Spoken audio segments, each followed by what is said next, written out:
안녕하세요. 자기소개 부탁드릴게요. 저는 산부인과 전문이고요. 유튜브는 질책원이라는 채널을 그냥 소소하게 운영하고 있습니다. 개원하신 지는 얼마나 됐어요? 한 14년? 15년 정도? 강남 딱 처음에 이제 개원했을 때는 좀 어땠어요? 그리고 강남이 좀 제일... 그런데 이제 이거를 처음부터 제가 자리를 찾아가지고서는 개업하고 그런 게 아니라 누가 하던 걸 약간 인수한 거여서, 그래서 원래 이 병원에 다니던 환자분들 있잖아요. 식당 권리금 받고 이렇게 하는 것처럼. 그래서 원래 계시던 선생님이 다른 데로 가시면서 제가 이제 이 자리를 자연스럽게 해서 다니던 사람들이 그냥 선생님 바뀌었나 보다. 이 선생님도 괜찮네. 그러면 그냥 오시는 거고. 그래서 처음에 시작할 때 그렇게 많이 힘들진 않았어요. 다행히. 제가 생각하기에는 산부인과가 모든 걸 보여줘야 되잖아요. 네네. 그래서 되게 원장님을 많이 따질 것 같긴 하거든요. 그렇죠. 어때요? 이게 자기랑 잘 안 맞으면은 또 싫어하죠. 근데 산부인과가 내가 임신을 하고 싶어서 오신 분들이잖아요. 그래서 아기를 가진 게 너무너무 즐거워서 오시는 분들이에요. 되게 해피해요. 근데 이제 환자분들이 남자친구 병이 걸렸대더라. 그래서 짜증나. 일단 병원에 올 때 기분이 안 좋아요. 아니면 어제 사정을 잘못해가지고 사후피임약을 처방받으러 왔다거나, 아니면 뭐 피가 난다, 뭐가 났다, 뭔가 불안해서 오시는 거거든요. 그거는 뭐 어쩔 수 없죠. 제가 여기 찾으면서 느낀 게 너무 좋은 자리에 있는 거예요. 여기 진짜 사람 많이 오겠다라고 생각이 들었거든요. 아니 근데 길에는 많은데 병원은 별로 없어요. 네. 한 달에 몇 명 정도 와요? 하루에 한 20-30명? 남자도 와요? 남성분들은 주로 예방주사. 어제 저녁 때 오신 분 같은 경우는 누나가 아이를 낳았어요. 조카를 보러 가고 싶은 거예요. 근데 조카 보러 오기 전에 이제 예방주사를 맞고 와라. 100일에 예방접종 누나가 맞으라고 그래서 맞으러 온다든지. 병 검사는 되게 여자친구 손에 끌려서 오시고. 우리 둘이 관계를 시작하기 전에 검사를 한번 해보자. 하기 전에? 하기 전에. 그런 분들이 꽤 있어요? 네네. 그럴 때도 있고, 그냥 여자친구, 나 검진 받아야 돼. 나 주사 맞으러 가. 그러면 그냥 따라오시는 분들도 있고. 이런 경우는 둘 다 검사하잖아요. 둘이 같이 왔다가 검사했는데 뭐 나오면 어떡해요? 대개는 그런 친구들은 뭐가 나오진 않아요. 그리고 나와도 검사가 STD 검사 12종 그렇게 해서 12가지를 보통 검사를 하는데, 그 중에서 심각한 거는 한 3개고요. 나머지는 그냥 있을 수 있는 그런 상재균이어서 뭐가 이렇게 잡다하게 나와도 별 문제 없다고 설명해드리면 대부분 괜찮고. 유튜브 같은 거 많이 보면은 남자들은 뭐 혼자 이제 스스로 하는데 해피타임에 대해서 거의 99.9%가 한다. 근데 여자는 누구는 50%라고 그러고 누구는 뭐 또 한 10% 될 거다 뭐 이렇게 얘기하는데, 환자분들을 많이 만나시니까 경험적인 데이터가 많으시잖아요. 한 몇 프로 정도 되는 것 같으세요? 여자들은 40-50%? 그러니까 반이 안 넘는 것 같은 그런 생각이 들어요. 어제도 잡지 기자님들이랑 얘기를 했었는데, 어떤 주제를 할까 얘기를 하다가 그런 이제 반려가전, 반려동물처럼 반려가전. 가전? 반려가전, 해피타임을 위한 반려가전. 그거에 관한 얘기를 하고, 근데 선생님 그런 게 요즘에 너무 비싸던데요. 그러니까 가격대를 아시는 거죠. 그래서 어제 질문 중에 하나는, 그런 거를 할 때 그냥 손으로 해도 되는 건지 아니면은 그런 기구를 꼭 써야 되는 건지. 템빨이라고 아시나요? 템빨? 네. 또 템빨. 그 해피타임을 갖는 거에 대해서 어떻게 생각하세요? 좀 자주 하는 게 좋아요? 아니면 적당히 좀 적당히 자기가 원하는 정도로. 그러니까 이거를 뭐 하루에 한 번을 꼭 해야 된다, 일주일에 한 번을 해야 된다. 그러니까 부부관계도 그렇고 해피타임도 그렇고 정해져 있는 건 아닌데, 나는 꼭 하루에 한 번씩은 해야겠어. 예를 들어서 아침에 일어났을 때 좀 나른할 때 나는 그냥 한 번 하고 나면 좀 기운이 나는 것 같아. 그럴 수도 있고. 그건 사람들마다 좀 다 다른 거긴 하죠. 저는 반려가전에 대해서 좀 부정적인 게, 당연히 인간끼리의 교감도 있지만 그 기계를 어떻게 이겨요? 기계를 이길 수가 없어요. 맞아요. 그러니까 한번 반려가전의 맛을 보면 남자가 필요 없어요. 그러니까 정말 한 2-3분이면 그냥 빡! 그렇게 짧아요? 네.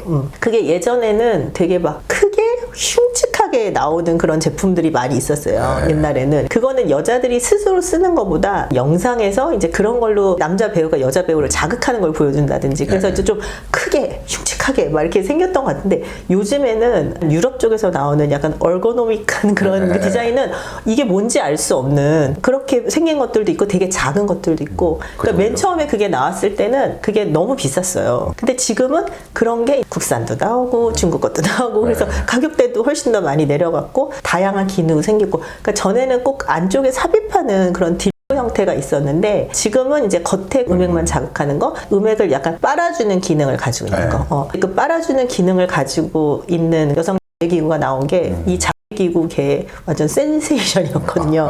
남성은 뻔하잖아요. 그냥 생긴 것도 뻔하게 생겼고. 근데 여성은 뭔가 이렇게 복잡하게 생겼잖아요. 그래서 방금 말씀하신 것처럼 이제 겉에서 오줌을 느끼는 경우도 있지만 안에서 느끼는 경우도 있잖아요. 어느 게 더 큰지가 되게 궁금해요. 오줌의 정도를 보면은 어느 쪽에서 느끼든 그게 차이가 나진 않는데, 삽입하는 그런 관계로 느끼는 여성은 한 30%라고 보고요. 좋네요. 네. 그다음에 겉에 음액을 자극해서 느끼는 여성들은 한 80% 정도라고 하죠. 네.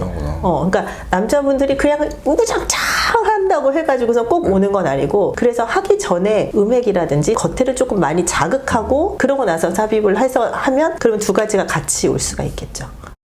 그러면 소위 사람들이 말하는 지스이라고 명명되는 것들은 진짜 있는 거예요? 아니면 상징적인 표현인 거예요? 그 연구에 따라서는 있다 없다 하는 것도 있고, 이게 딱 구조로 딱 생겨 있지는 않거든요. 근데 대개는 이제 문 들어가서 머리 위에 라고 제가 보통 설명을 드리거든요. 동굴을 내가 들어갔으면 들어가서 조금 있다가 머리 위에, 그러니까 그러니까 한 마디 정도, 되게 정확한 표현이다. 한 마디 정도, 한두 마디 정도 거기쯤에 있어요. 그래서 어떤 분들은 느끼시는 분들도 있고 못 느끼시는 분들도 있고, 근데 꼭 거기를 자극하지 않아도 될 수도 있는 거고, 삽입하는 방향에 따라서 계속 뒤에다가 찌르고 있으면 사실 이거는 앞에 있는 거니까, 배 쪽으로 있는 거니까, 그래서 자세에 따라서 분명히 나는 그쪽을 지나갔는데 그쪽을 딱 타겟팅을 하지 않았으니까 그래서 못 느끼기도 하고 그렇죠. 그러면 여자도 사정을 네네. 하긴 해요? 네네. 그거는 경험하시는 분들도 있고 경험하지 않으시는 분들도 있고, 근데 남성 사정은 하면서 쾌감을 느끼잖아요. 네. 근데 여성 사정은 그거를 한다고 해서 꼭 쾌감을 느끼는 건 아니에요. 근데 요즘에 그런 영상들이 되게 많이 나오니까 커플들 사이에 이걸 한번 해보자, 날 한 번도 안 해봤으니 꼭 해보자. 근데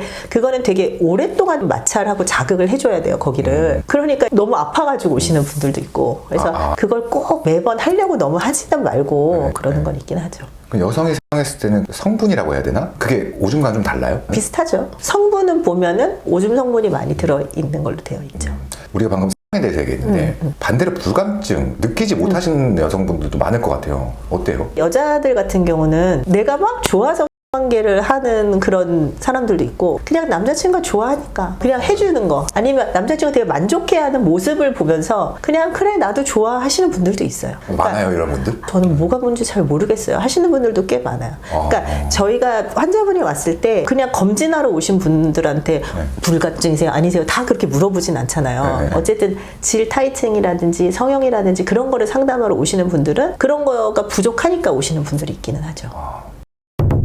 그럼 이제 고객들을 마주치니까 뭔가 설명하기에 곤란한 경우들도 있어요? 환자분들은 곤란해 하시죠. 선생님 저 이런 거 물어봐도 돼요? 그러니까 뭐든지 물어봐, 뭐든지. 그리고 제가 대답하지 못할 만한 거를 물어보시지는 않으니까 대개는 물어보는 질문들이 비슷해요. 그러니까 산모들을 보면 초기 산모가 물어보는 질문 빤하고 16주 때 내가 설명해야 되는 거 빤하고, 그러니까 똑같은 말을 계속 반복하거든요. 다 물어보라고. 그냥 쓸데없이 어디 인터넷 뒤져보거나 아니면 친구한테 물어봐서 잘못된 정보를 얻는 것보다는 저한테 물어봐서 제대로 된 정보를 얻는 게 나으니까 그러는 게 더 좋은 것 같아요. 그럼 대화를 많이 하시다 보면은 사람들이 대체적으로 이걸 잘못 알고 있구나 했던 것들도 있을 것 같아요. 제일 그런 게 이제 가임기, 배란기, 그러니까 언제 임신이 되는지. 전 이거 아직도 헷갈려요. 생리가 규칙적이신 분들은 상관이 없는데 요즘에는 20대, 30대 분들이 스트레스를 되게 많이 받잖아요.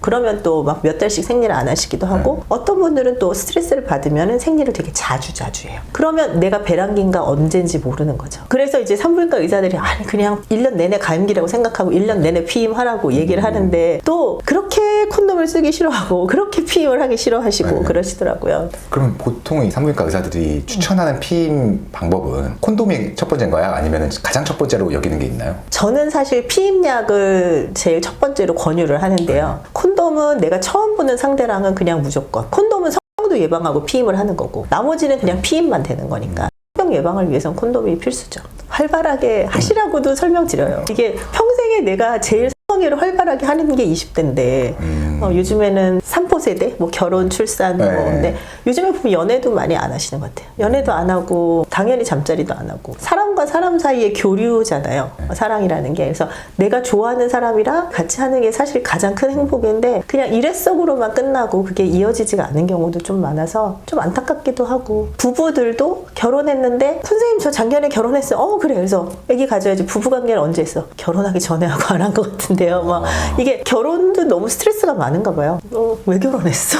그러니까. 물론 잠자리를 위해서 결혼한 건 아니지만 그래도 더 이렇게 알콩달콩 재밌게 살아야 되는데 너무 여러 가지 그 스트레스를 받는 거예요. 연애할 때 없던 시댁 스트레스, 빚 스트레스 그런 것도 생기고, 이제 미래를 어떻게 해야 되는지 하는 그런 스트레스도 생기고 그러는 것 같아요.